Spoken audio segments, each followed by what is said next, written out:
માનસી સેવા। આજે આપણે જાણીશું કે માનસી સેવા શું છે। જ્યારે વૈષ્ણવ શ્રી મહાપ્રભુજીથી બ્રહ્મ સંબંધ લેતા અને સેવક થતા પછી શ્રી મહાપ્રભુજીને પૂછતા, હવે મારું શું કર્તવ્ય છે? શ્રી મહાપ્રભુજી તેમને શ્રી ઠાકોરજીનું સ્વરૂપ પુષ્ટ કરીને પધરાવી આપતા અને તનુવિતની સેવા કરવાનું કહેતા।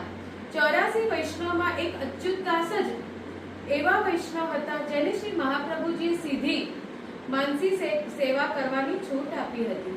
માનસી સેવા વિશે આપણા વૈષ્ણવ સમાજમાં બહુ ગેરસમજ છે। માનસી સેવા એટલે એક ઠેકાણે બેસી આંખો મીચીને મનમાં સેવાના પ્રકારની કેવલ કલ્પના કરવી એ માનસી સેવા નથી। જેઓ તનુવિતની સેવા ન કરે તેઓ માને છે કે અમે માનસી સેવા કરીએ છીએ, પરંતુ વાસ્તવમાં એ માનસી સેવા નથી। સેવાનું માત્ર સ્મરણ છે, ચિત્તનું પ્રભુમાં પરોવવાનું, તેનું નામ સેવા। વિતની આવી એકાગ્રતા માટે, તનુવિતની સેવા માટે 35 ચિત્ત સાધન આવશ્યક છે। તે કરતા ભગવત કૃપાથી ફળરૂપી માનસી સેવા સિદ્ધ થાય છે।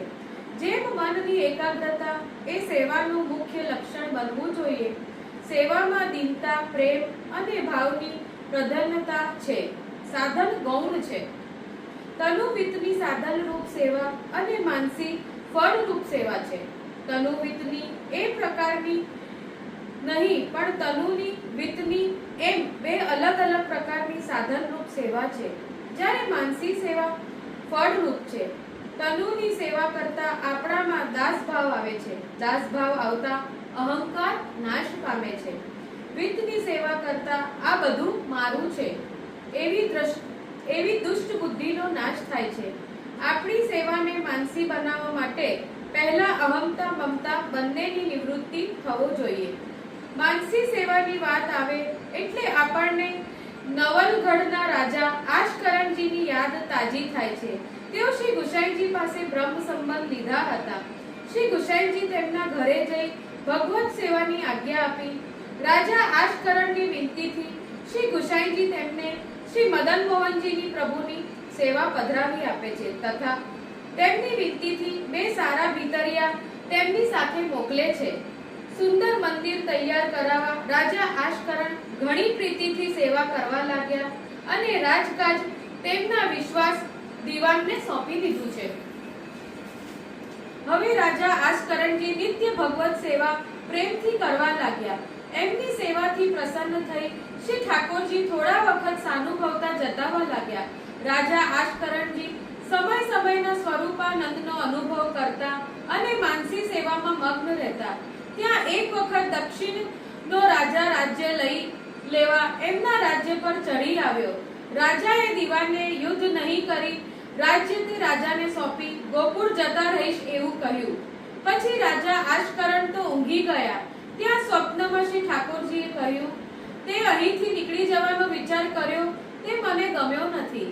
હું શી રીતે નાસીશ, માટે લડવાની તૈયારી કર। ત્યારે રાજા આશકરણે શ્રી ઠાકોરજીને કહ્યું, હું તમારી સેવા વિના કેમ રહીશ? આ વચન સાંભળી શ્રી ઠાકોરજી રાજા આશકરણજીને કહ્યું, યુદ્ધમાં જા, ત્યાં તું મારી માનસી સેવા કરીશ તે હું માની લઈશ અને અહીંયા મારી સેવા ભીતરિયા કરશે। શ્રી ઠાકોરજીના આ વચન સાંભળી રાજા આશકરણ ઉઠ્યો અને અર્ધરાત્રિએ દીવાનને બોલાવી યુદ્ધની તૈયારી કરવા લાગ્યો। દીવાને ફોજ તૈયાર કરી પછી બીજા દિવસે સેવામાં નાઈ રાજા ઘોડા ઉપર સવાર થઈ દક્ષિણના રાજા સામે લડવા ચાલ્યા। ત્યાં એક કોસનું અંતર હતું અને સાંજ પડવા આવી હતી। લડાઈ બીજી દિવસે કરવાનું નક્કી કર્યું।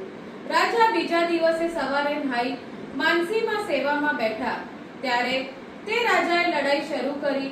રાજા આશકરણના મનમાં માનસી સેવામાં મગ્ન છે। મંગળાથી શૃંગાર ને ગ્વાલ સુધી ભાવના કરી। પછી ભોગ ધરવા લાગ્યા અને રાજભોગ ધરી ચૂક્યા। પછી કઢીનો ડબરો લઈ ધરવા લાગ્યા। ત્યાં ઘોડો કૂદીને આગળ ગયો। રાજા આશકરણના હાથમાંથી ડબરો છૂટી ગયો। બધા કપડા અને ઘોડા ઉપર કઢી કઢી થઈ ગઈ। ત્યારે બાજુમાંથી દીવાને પૂછ્યું, આ શું છે? ત્યારે રાજાએ દીવાને કહ્યું, મને કઢી બહુ જ ભાવે છે, એટલે હું ઘેરેથી કઢી લઈ આવ્યો હતો. તે બધી કઢી ઢળી ગઈ. રાજા આજકરણની આ વાત સાંભળી દીવાન ચૂપ રહ્યા. પછી રાજાએ શ્રી ઠાકોરજીને રાજભોગ ધર્યો, આરતી કરી અનોસર કરાવી, પછી આગળ ફોજ લઈ રાજા ઉપર ચડાઈ કરી. એટલામાં વાદળો ચડી આવ્યા અને દક્ષિણના રાજાના સૈન્યમાં મોટા મોટા પથ્થરોની વરસાદ પડ્યો અને રાજા આજકરણના સેના ઉપર નાના નાના કરા પડવા લાગ્યા. આમ આ દક્ષિણના રાજાની ફોજના ઘણા સૈનિકો મરી ગયા. તેથી રાજા દક્ષિણ તરફ પીછેહટ કરી નાસી ગયા. રાજા આજકરણજીની જીત થઈ અને તેઓ પાછા ઘરે આવ્યા અને રાબેતા મુજબ સેવા કરવા લાગ્યા.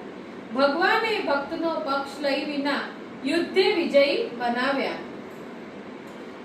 આ રીતે આજકરણજી પણ માનસી સેવામાં મગ્ન રહ્યા. આને સાચી માનસી સેવા કહેવામાં આવે છે. એવી જ રીતે શ્રી ગુસાઈજીના સેવક એક વાણિક વૈષ્ણવ, સ્વભાવે બહુ કંજૂસ, તેમણે શ્રી ગુસાઈજીને કહ્યું, હું સેવા નહીં કરું, કારણ કે સેવામાં મારું બધું દ્રવ્ય ખર્ચાઈ જાય. શ્રી ગુસાઈજીએ આજ્ઞા કરી, હું તને એવી સેવા બતાવું કે જેમાં તને એક કોડીનો પણ ખર્ચ ન થાય. શ્રી ગુસાઈજીએ તે વૈષ્ણવને નિત્યની, ઉત્સવની અને ઋતુની એમ 3 પ્રકારની સેવા માનસીમાં કેવી રીતે કરવી તે બતાવી. તે પ્રમાણે વૈષ્ણવ સેવા કરવા લાગ્યા. એક દિવસ ઉત્સવમાં માનસીમાં ખીરની સામગ્રી સિદ્ધ કરતા દૂધમાં ખાંડ વધારે પડી ગઈ. શેઠ તે વધારે ખાંડ કાઢવા ગયા ત્યારે શ્રી ઠાકોરજી સ્વયં પ્રગટ થઈ તેમના હાથ પકડ્યા અને આજ્ઞા કરી, માનસીમાં ખાંડ વધારે પડી ગઈ છે, તને પૈસા તે ક્યાં ખર્ચાયા હતા? આવા વચન સાંભળી તે વૈષ્ણવની લોભ વૃત્તિ નિવૃત્ત થઈ ગઈ, તેની આંખો ખુલી ગઈ. ત્યાર પછી તેઓ તનુવિતની સેવા પ્રેમથી કરવા લાગ્યા. આ પ્રમાણે જ્યારે પ્રભુ પ્રેમથી સાનુભવ જતાવે ત્યારે એને પણ અંદરથી સ્નેહ ભાવ જાગી ગયો અને એ તનુવિતની સેવા કરવા લાગ્યો. વૃંદાવનમાં ગોડિયા સંપ્રદાયના એક સંત વૈષ્ણવ થઈ ગયા. તેમણે પણ માનસી સેવા સિદ્ધ થઈ હતી. એક દિવસ તેમણે માનસી સેવામાં તેમના શ્રી ઠાકોરજીને દૂધનો ભોગ ધર્યો. પછી માનસીમાં તે પ્રસાદી દૂધ તેમણે પ્રસાદ રૂપે પીધું. તેમની સાથે રહેતા એક બીજા વૈષ્ણવને આની ખબર ન હતી. પેલા વૈષ્ણવે પેલા સંતને પ્રસાદી છાશ પીવા માટે આપી. સંતે કહ્યું, ભાઈ, મેં હમણાં જ દૂધ પીધું છે. દૂધ અને છાશ વિપરીત ગુણધર્મો ધરાવે છે, સાથે ન પીવાય. પેલા વૈષ્ણવે કહ્યું, મેં તમને દૂધ પીતા જોયા નથી. ઘરમાં દૂધ છે જ નહીં તો તમે પીધું ક્યાંથી? માટે આ છાશ પી જાઓ. પેલા સંતને છાશ પીવી પડી. થોડાક સમય તેમને તાવ ચડ્યો અને કહ્યું, દૂધ ઉપર છાશ પાઈ અને મને તાવ ચડ્યો, તેનો આ પરિણામ છે. પછી સંતને સમજાવ્યું, મેં માનસીમાં સાચે જ પ્રસાદી દૂધ પીધું હતું. જોયું વૈષ્ણવ, માનસી સેવા આ પ્રકારે થાય છે અને આપણે માનસી સેવાની સાચી સમજ હોવી જોઈએ. ના કે આપણે કલ્પના કરીએ એને માનસી સેવા ન કહેવાય. હૃદયથી જે પ્રભુ માટે ભાવ ઉત્પન્ન થાય એને જ માનસી સેવા કહેવાય. શ્રી ગુસાઈજી પરમ દયા.